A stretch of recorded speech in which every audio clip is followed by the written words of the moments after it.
सभी का आपके YouTube channel Rudra coaching classes में हार्दिक स्वागत करता हूं। तो विद्यार्थियों, जैसा कि पता होगा, आज आपकी जो क्लास है वह कक्षा 9 के हिंदी व्याकरण पर आधारित है। जो आज का टॉपिक है आपका वह है क्या? अलंकार। अभी तक आपने समास को समझा, अभी इसके बाद आपने कल वाक्य भेद समझा था। आज आप समझने वाले, आज आपकी जो लाइव क्लास चलेगी वह रहेगी अलंकार की। तो अलंकार कहते किसे हैं, अलंकार के प्रकार कितने होते हैं, अलंकार की परिभाषा क्या होती है, इन सब चीजों का और अलंकार का शाब्दिक अर्थ क्या होता है, इन सब चीजों के बारे में विशेष रूप से आज की जो क्लास है यानी आज की जो वीडियो लेक्चर है वह डिपेंड है। तो अलंकार यानी अलंकार का अर्थ होता क्या है बेटा? अलंकार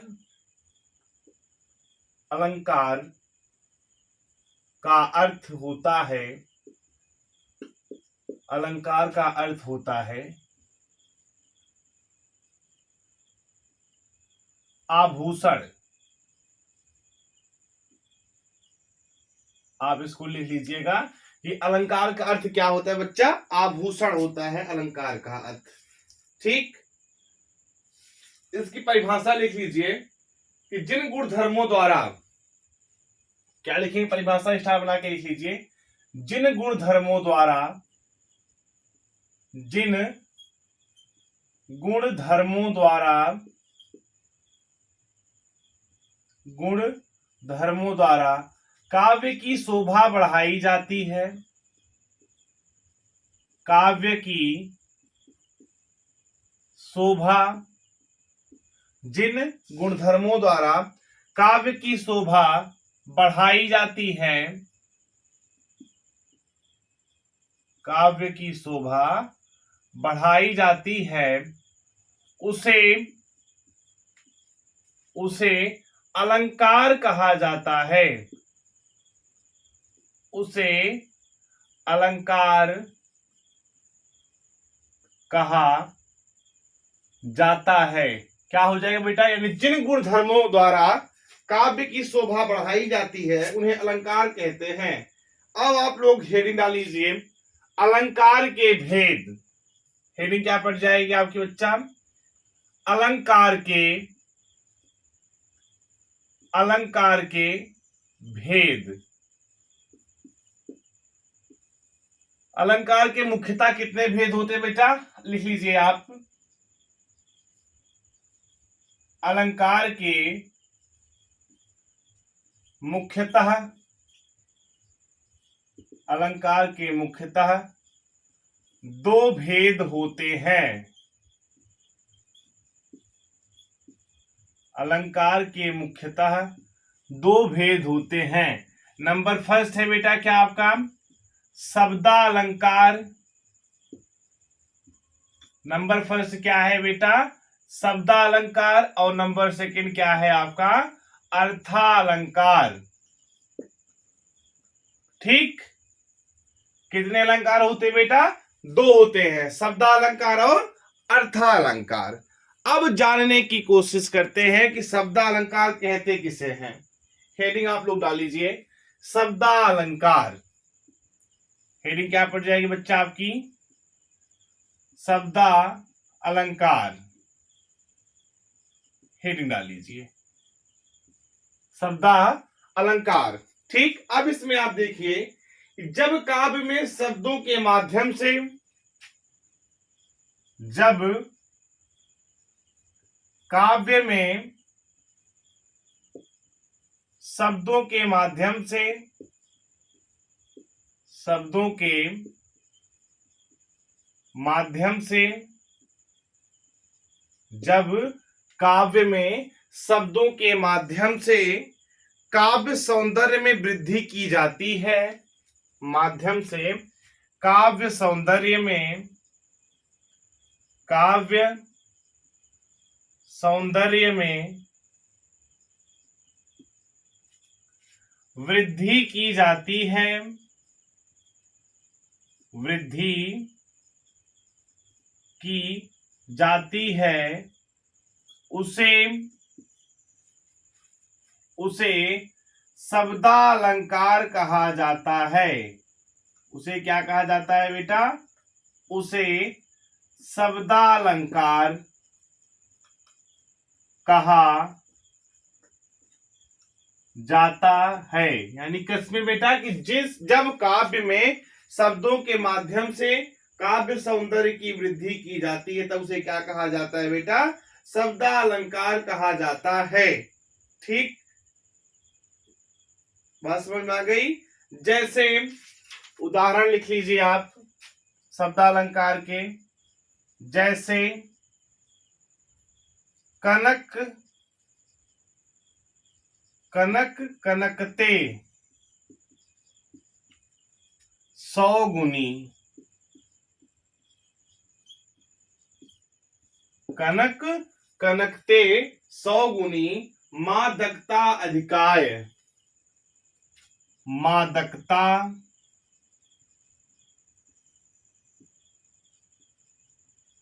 अधिकाय, कनक कनकते 100 गुनी मादकता अधिकाय। यानी यहां पे क्या हो जाएगा? यहां कनक के स्थान पर उसका पर्यायवाची क्या रखा गया है? धतूरा। यहां पर कनक का जो पर्यायवाची बेटा धतूरा, यानी जो उसकी पर्यायवाची शब्द है कनक कनकते 100 गुनी मादकता अधिकाय। यानी यहां कनक के स्थान पर उसका पर्यायवाची गेहूं या धतूरा रख देने पर काव्य सौंदर्य समाप्त हो जाता है। ठीक, अब हेडिंग डाल लीजिए शब्दालंकार के भेद। हेडिंग क्या डालेंगे बच्चा आप? शब्दालंकार के भेद। बच्चा हेडिंग क्या पड़ जाएगी आपकी? शब्दालंकार के भेद। शब्दालंकार के कितने भेद होते हैं बेटा? लिख लीजिए शब्दालंकार के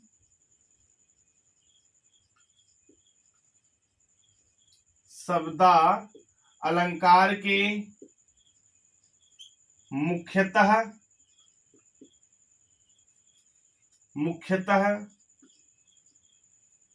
3 भेद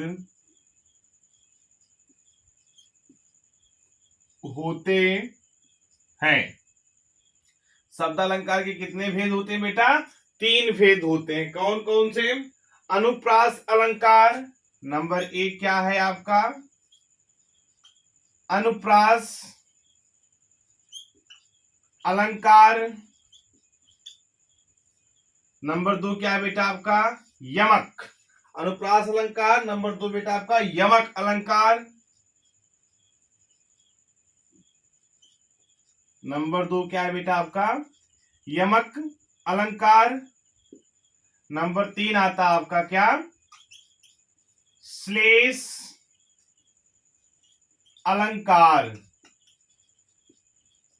ठीक बच्चा, तो अब ये कितने अलंकार हो गए?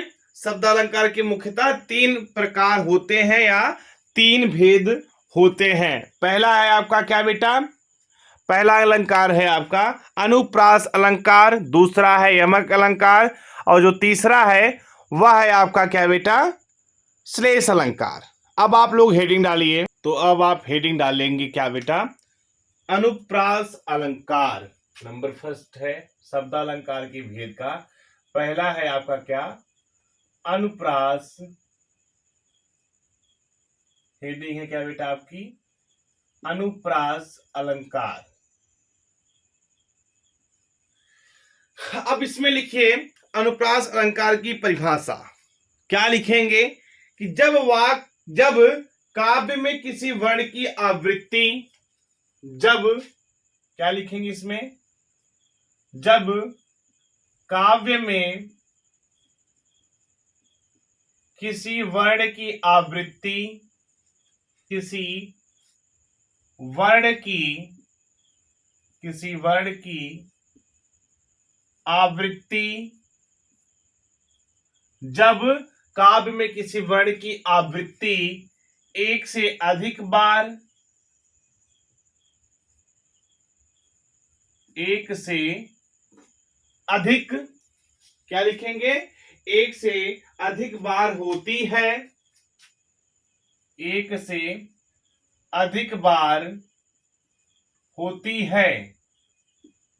क्या लिखेंगे बेटा? जब काव्य में किसी वर्ण की आवृत्ति एक से अधिक बार होती है या कोई वर्ण एक से अधिक बार आता है, अर्थात क्या लिखेंगे आप यहां पे अर्थात में, अर्थात कोई वर्ण एक से अधिक बार आता है, एक से अधिक बार आता है, एक से अधिक बार आता है, उसे क्या कहा जाता है बेटा, उसे अनुप्रास अलंकार, उसे अनुप्रास अलंकार कहा जाता है, उसे अनुप्रास अलंकार कहा जाता है। बात समझ में आ गई बेटा? एक ही वर्ण की आवृत्ति एक से अधिक बार की जाती है, उसे क्या कहा जाता है बेटा, अनुप्रास अलंकार कहा जाता है। तो अभी आपने क्या समझा बेटा कि जब काव्य में किसी वर्ण की आवृत्ति एक से अधिक बार होती है तो वहां पर कौन सा अलंकार होता है बेटा, वहां पर अनुप्रास अलंकार होता है। अब आप जैसे लिख सकते हैं, यानी इसका अनुप्रास अलंकार की आप क्या लिखेंगे बेटा, उदाहरण या जैसे लिख सकते हैं, क्या हो जाएगा, तरनी तरुजा, क्या लिखेंगे, तरनी तरुजा, तरनी तनुजा, तट तमाल, तरनी तनुजा, तट तमाल, तरुवर बहुछाए, तरुवर बहु छाए। ठीक, अब इसमें अगर देखा जाए बेटा, ध्यान पूर्वक देखिए आप लोग भी कि क्या लिखा गया कि तरनी तनुजा तट तमाल तरुवर बहुछाए, है ना। तो इसमें जो ता वर्ण है उसकी आवृत्ति कई बार हुई है ना, एक से अधिक बार हुई है। तो यहाँ पे कौन सा अलंकार हो गया बेटा, अनुप्रास अलंकार हो गया। या दूसरा यहाँ बड़ा समझ सकते हैं कि रघुपति राघव राजा राम, जिसमें र वर्ण की आवृत्ति एक से अधिक बार हुई है। एक एग्जाम्पल और आप जान लीजिए कि कालिंदी कुल कदम्ब की डारन, इसमें का वर्ण की आवृत्ति एक से अधिक बार हुई है। अब नंबर 2 आता है बेटा आपका शब्द अलंकार का जो प्रकार था वह था यमक अलंकार। नंबर 2 क्या आता है बच्चा आपका, यमक अलंकार। यमक अलंकार कहते किसे हैं, यानी जब काव्य में कोई शब्द एक से अधिक बार आए। क्या बेटा, कि जब काव्य में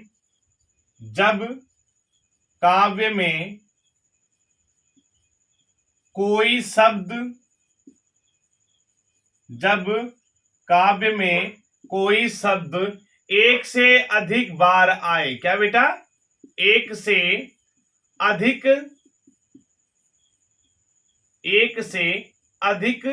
बार आए, किंतु एक से अधिक बार आए, ठीक, जब काव्य में कोई शब्द एक से अधिक बार आए किंतु उनके अर्थ अलग अलग हो, किंतु उसके अर्थ बेटा क्या हो, अलग अलग हो। उसके अर्थ कैसे होंगे बेटा, अलग अलग हो। उसे क्या कहा जाता है, उसे यमक अलंकार कहा जाता है, उसे यमक अलंकार कहा जाता है। अब आप जैसे जान लीजिए यमक अलंकार का, यानी उदाहरण क्या हो जाएगा यमक अलंकार का बेटा, जान लीजिए कि 3 बेर खाती थी वे 3 बेर खाती है। 3 बेर खाती थी वे 3 बेर खाती हैं। वे 3 बेर खाती हैं। ठीक, 3 बेर खाती थी, वे 3 बेर खाती हैं, यानी इसका मतलब जानते क्या हो गया कि उपयुक्त पंक्ति में बेर शब्द 2 बार आया है, परंतु इनके अर्थ अलग अलग हैं। एक बेर का मतलब होता है बेटा समय, और जो दूसरा बेर है उसका मतलब क्या होता है, एक प्रकार का फल है। पहले बेर का अर्थ क्या हो गया बेटा समय, और यह एक प्रकार का बेर बेटा क्या होता है, फल होता है। अब नंबर 3 आपका आता है कौन सा अलंकार, शब्दालंकार का नंबर 3 आता है बेटा श्लेष अलंकार। नंबर 3 पे कौन सा आता है बेटा, श्लेष अलंकार। अब जानते हैं श्लेष अलंकार की परिभाषा क्या होती है बेटा। देखो, श्लेष अलंकार, श्लेष का अर्थ है चिपका हुआ। श्लेष का अर्थ क्या होता है बेटा, चिपका हुआ। आप यहां पे नोट कर लीजिए, क्या लिखेंगे, श्लेष का अर्थ होता है चिपका हुआ। श्लेष का क्या अर्थ होता है बेटा, चिपका हुआ।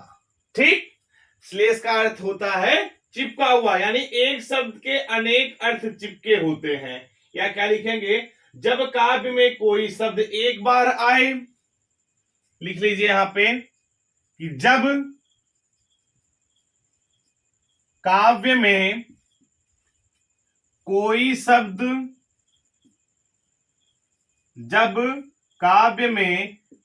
शब्द एक बार आए,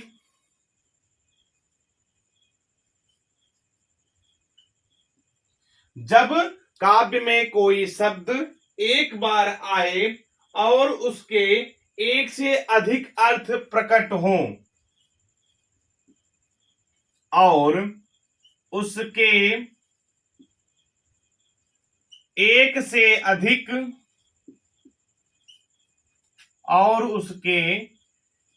से अधिक अर्थ प्रकट हों, उसे श्लेष अलंकार कहा जाता है। उसे श्लेष अलंकार कहा जाता है। उसे क्या कहा जाता है बेटा, श्लेष अलंकार कहा जाता है। अब आप श्लेष अलंकार के जैसे यानी श्लेष अलंकार के उदाहरण को समझिए। जैसे रहीमन पानी राखिए, क्या बेटा, कि रहीमन पानी राखिए, बिनु पानी सब सून। बिनु पानी सब सून, रहीमन पानी राखिए, बिन पानी सब सून। पानी गए न उबरे, पानी गए न उबरे, मोती मानस चून।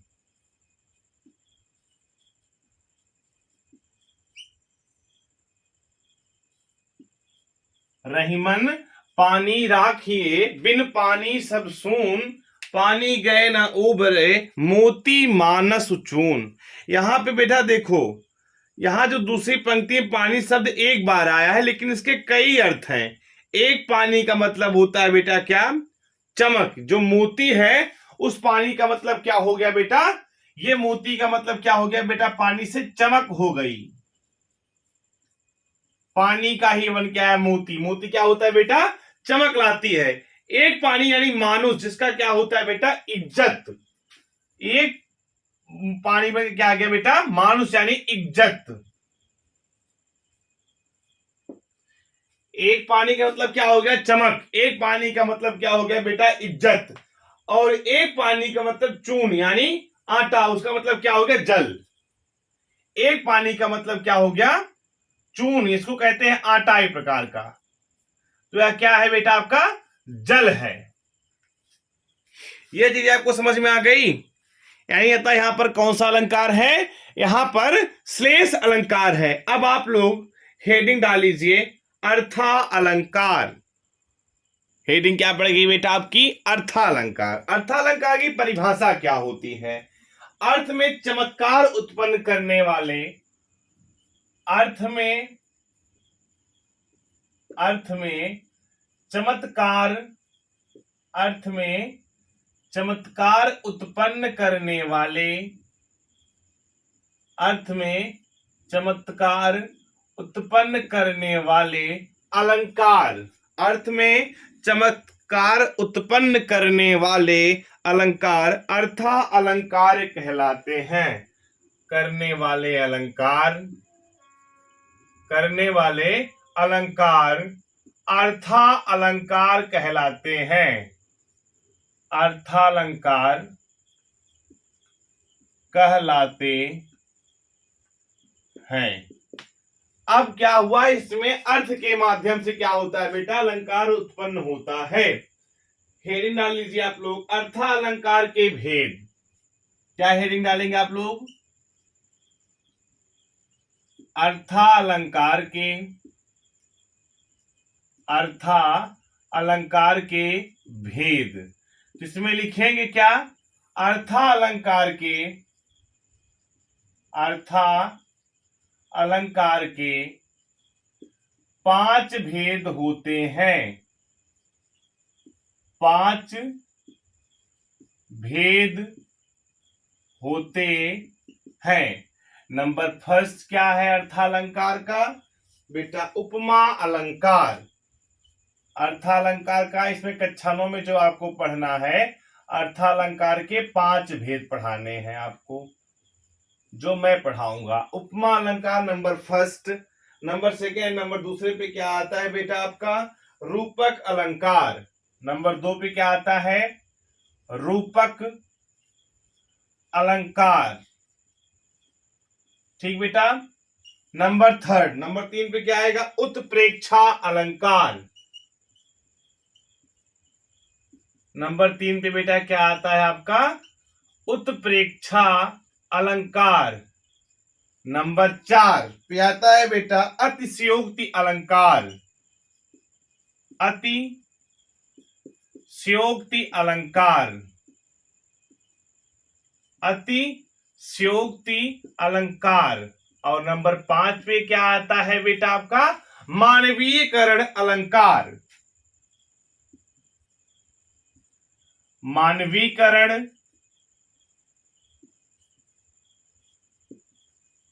मानवीयकरण अलंकार। ठीक।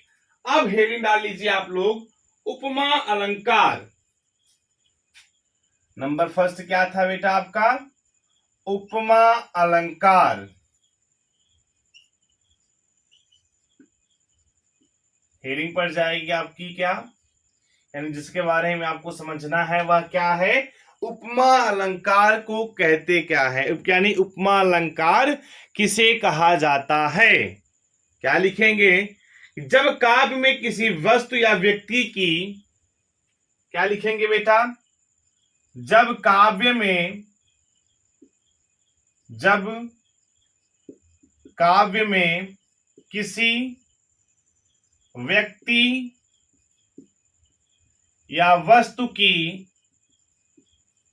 जब काव्य में किसी व्यक्ति या वस्तु की तुलना, वस्तु की तुलना किसी अत्यंत, किसी अत्यंत प्रसिद्ध, किसी अत्यंत प्रसिद्ध वस्तु या व्यक्ति से की जाए, वस्तु या व्यक्ति से की जाती है, व्यक्ति या वस्तु से की जाती है, तो उसे उपमा अलंकार कहते हैं। तो उसे तो उसे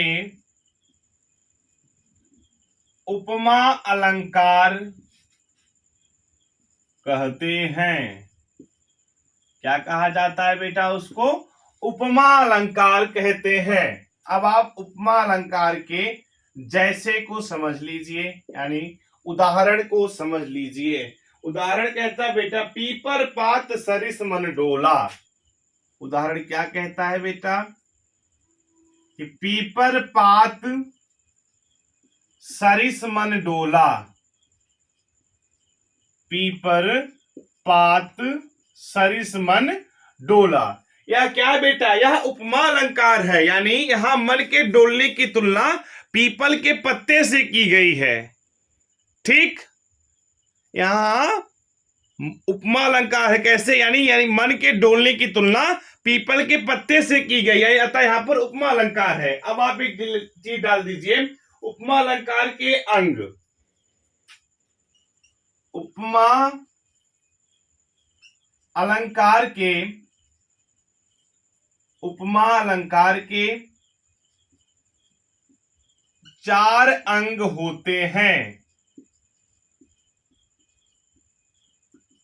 ठीक, नंबर फर्स्ट क्या होता है बेटा आपका? उपमेय। उपमा अलंकार के कितने अंग होते हैं बेटा? 4 अंग होते हैं। नंबर फर्स्ट अंग क्या है इसका? उपमेय, यानी जिसकी उपमा दी जाए। उपमेय मतलब क्या होता है बेटा? जिसकी उपमा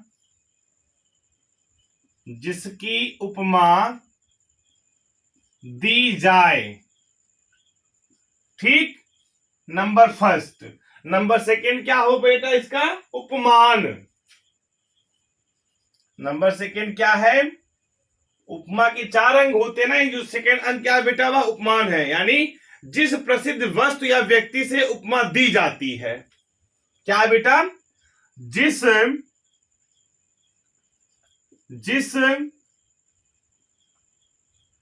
प्रसिद्ध व्यक्ति या वस्तु से उपमा दी जाती है। उपमा दी जाती है, उसे क्या कहते हैं बेटा? उपमान कहा जाता है। जिस प्रसिद्ध व्यक्ति या वस्तु से उपमा दी जाती है। अगला आता है बेटा समान धर्म। अगला क्या आता है? तीसरा नंबर हमारा वह है बेटा समान धर्म। अब समान धर्म कहा किसे जाता है? ठीक, उपमेय उपमान की वह विशेषता, उपमेय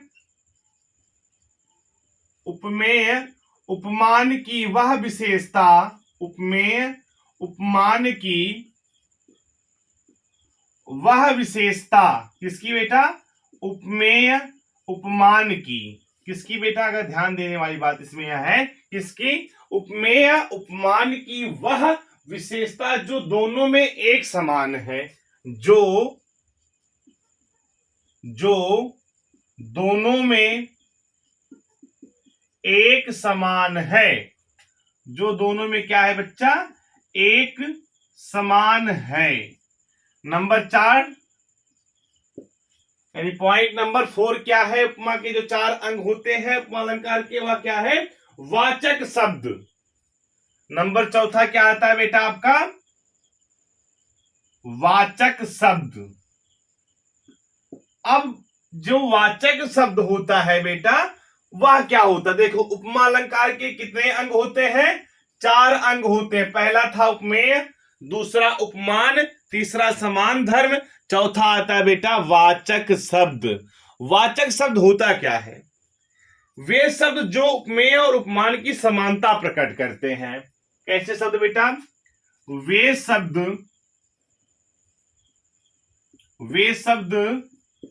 जो उपमेय और उपमान की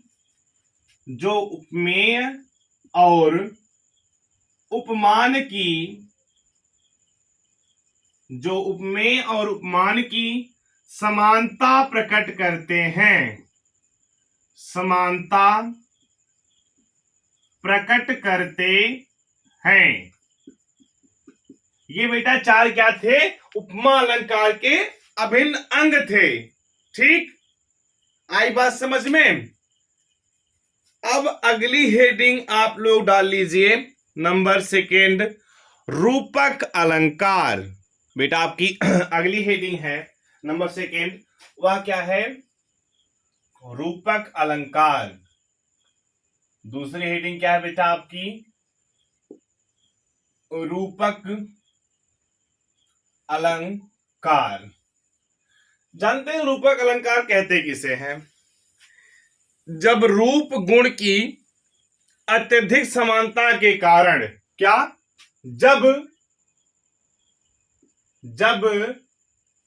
रूप गुण की क्या होती है? अत्यधिक समानता के कारण। यानी जब रूप गुण की क्या होती बेटा? अत्यधिक, रूप गुण की अत्यधिक समानता के कारण, अत्यधिक समानता के कारण। क्या आप लिख रहे हैं बेटा? या आप पढ़ रहे हैं रूपक अलंकार। यानी जब रूप गुण की अत्यधिक समानता के कारण उपमेय पर उपमान का, किसका बेटा? क्या लिखेंगे आप? उपमेय पर किसका? उपमेय पर उपमान का भेद रहित, उपमेय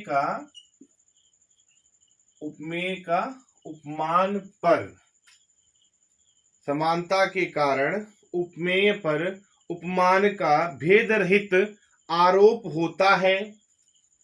भेद रहित आरोप होता है, उसे रूपक अलंकार, उसे रूपक अलंकार कहा जाता है। उसे क्या कहा जाता है बेटा? उसे रूपक अलंकार कहा जाता है। अब आप क्या करेंगे? रूपक अलंकार की उदाहरण लिखेंगे। जैसे मान लीजिए कि चरण कमल बंदव हरिराई। क्या लिखेंगे? चरण कमल बंदव हरिराई। तो इसमें क्या है बेटा? यह कौन सा अलंकार है आपका? रूपक अलंकार। यानी जब रूप गुण की अत्यधिक समानता के कारण उपमेय पर उपमान का भेद रहित आरोप होता है, उसे क्या कहते हैं? उसे रूपक अलंकार कहा जाता है। जैसे चरण कमल बंदव हरिराई, यहां हरि के चरणों यानी उपमेय में कमल यानी उपमान का आरोप है, अतः यहां पर कौन सा अलंकार है बेटा? रूपक अलंकार है। नंबर तीसरा डालते हैं, उत्प्रेक्षा अलंकार। नंबर तीसरा है हमारा कौन सा बच्चा? उत्प्रेक्षा अलंकार। हेडिंग डाल लीजिए आप लोग, उत्प्रेक्षा अलंकार होता क्या है? लिखिए, जब उपमेय में गुण धर्म की समानता के कारण, क्या लिखेंगे? कि जब उपमेय में गुण धर्म की समानता के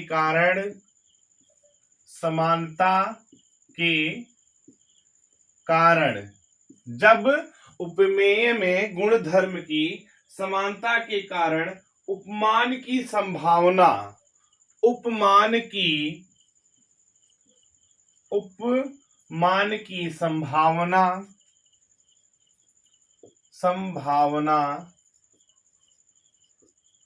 जब उपमेय में गुण धर्म की समानता के कारण उपमान की संभावना कर ली जाए। संभावना क्या कर ली जाए बेटा? संभावना कर ली जाए, तो वहां पर उत्प्रेक्षा अलंकार होता है। तो वहां पर कौन सा अलंकार होता है बेटा? उत्प्रेक्षा अलंकार होता है। अब आप क्या करेंगे? उत्प्रेक्षा अलंकार के जैसे को लिखेंगे। तो उत्प्रेक्षा अलंकार का जैसे क्या है बेटा? आए, क्या लिख लीजिए? धाए धाम काम सब त्यागी। क्या लिखेंगे? धाए धाम काम सब त्यागी, काम सब त्यागी। क्या लिखेंगे इसमें बेटा? कि धाए धाम काम सब त्यागी, मनहु रंक निधि लूटन रागी। मनहु, क्या लिखेंगे? मनहु रंक निधि लूटन लागी। मनहु रंक निधि लूटन लागी। यह क्या था बेटा? उत्प्रेक्षा अलंकार है। यानी कहने का मतलब क्या हो गया? उत्प्रेक्षा अलंकार की पहचान क्या होती है? यह लिख लीजिए आप, ऐसे लिखिए। उत्प्रेक्षा अलंकार की पहचान, उत्प्रेक्षा अलंकार की पहचान क्या लिखेंगे बेटा? उसमें मनहु, ऐसे उदाहरण आएंगे इसमें मनहु, ठीक, मानो जानो, मानो, मनहु मानो जानो, कामा जनहु, मनहु मानो जानो जनहु, ज्यों जन, ज्यों ज्यों जनु, आदि का, आदि का या आदिवाचक शब्दों का क्या लिखेंगे? आदि का प्रयोग होता है या आदि वाचक, आदि वाचक शब्दों का, आदि वाचक शब्दों का प्रयोग होता है। आदि वाचक शब्दों का क्या होता है बेटा? प्रयोग होता है। अब आप लोग अगली हेडिंग डालेंगे। उत्प्रेक्षा अलंकार आपका हो गया।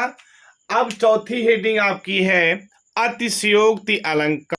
हेडिंग डालिए, चौथा नंबर बेटा आपका क्या है? अतिशयोक्ति अलंकार। क्या है बेटा? अतिशयोक्ति अलंकार। अब आप इसकी परिभाषा लिखिए। अतिशयोक्ति अलंकार की परिभाषा। अतिशयोक्ति अलंकार होता क्या है? यानी जहां किसी व्यक्ति, वस्तु आदि को, क्या लिखेंगे आप यहां पर? जहां जहां किसी व्यक्ति, कामा वस्तु आदि को, व्यक्ति वस्तु आदि को गुण रूप सौंदर्य, आदि को गुण रूप सौंदर्य, गुण रूप सौंदर्य, ठीक, आदि का वर्णन, आदि का वर्णन इतना चढ़ा बढ़ाकर किया जाए, इतना चढ़ा बढ़ाकर, इतना चढ़ा बढ़ाकर किया जाए, वर्णन इतना चढ़ा बढ़ाकर किया जाए कि जिस पर विश्वास करना कठिन हो, किया जाए, जिस पर विश्वास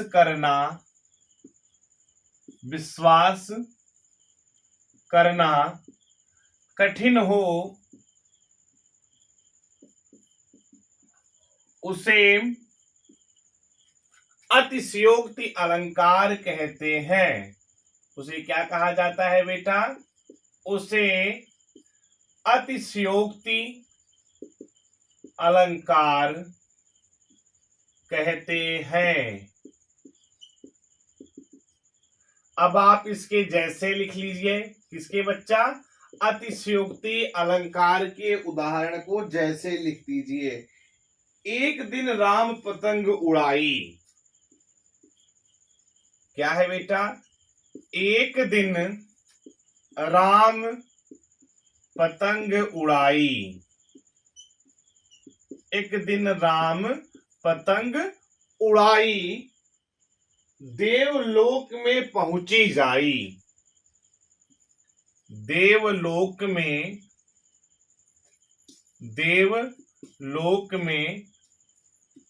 पहुंची जाई।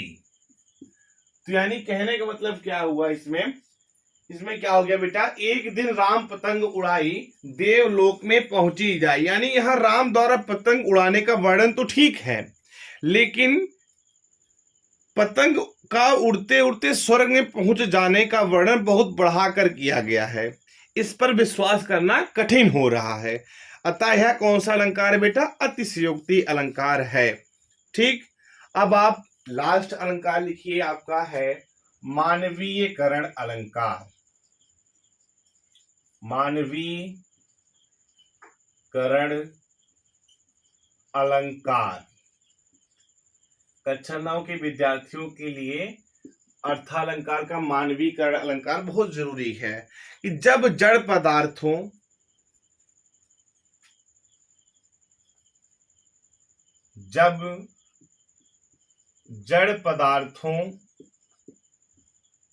क्या बेटा? ये मानवीकरण अलंकार है।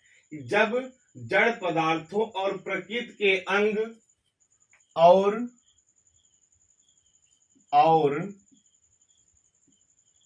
प्रकृति के जब जड़ पदार्थों और प्रकृति के अंग आदि पर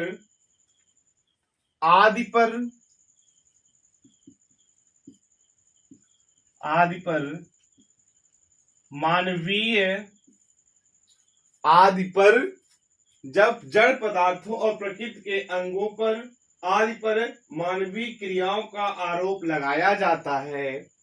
मानवीय क्रियाओं का आरोप लगाया जाता है।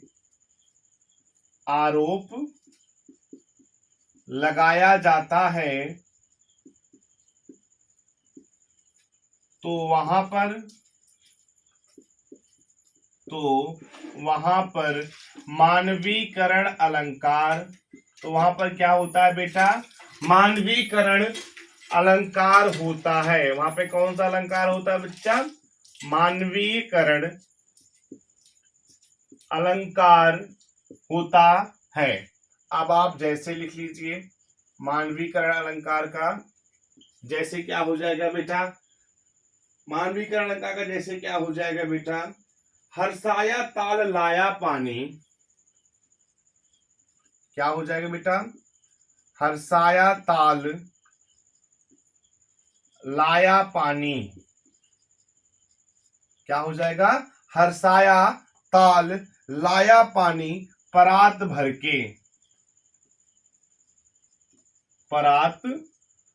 के। तो प्यारे बच्चों, आज आपकी ये जो क्लास थी वह किसकी थी बेटा?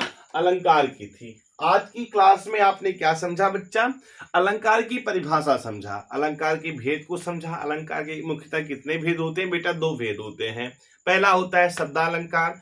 शब्दालंकार किसे कहते हैं यह समझा आपने, और शब्दालंकार के कितने भेद होते हैं उनकी परिभाषा उदाहरण सहित समझा। और अभी आपने क्या समझा? अर्थालंकार, ये जो अलंकार का दूसरा भेद होता है। ठीक, अर्थालंकार किसे कहते हैं? अर्थालंकार के कितने भेद होते हैं? तो कक्षा 9 में बेटा आपको 5 भेद पढ़ने थे। किसके? अर्थालंकार के। तो मैंने आपके हर एक अलंकार की परिभाषा व उसके उदाहरण अच्छे तरीके से आपको बताया। फिर कह रहा हूं मैं आपको कि आपके वीडियो क्लास कैसी लगी, आप हमें कमेंट के माध्यम से बताइएगा। और यह टोटली फ्री ऑफ कास्ट है, लाइव है और रिकॉर्डेड भी क्लास है, जो आपके YouTube channel Rudra coaching classes में हमेशा एनी टाइम चाहे जब आप देखना चाहे तो देख सकते हैं। आपको वीडियो कैसी लगी आप हमें कमेंट सेक्शन के माध्यम से जरूर बताइएगा। Thank you so much.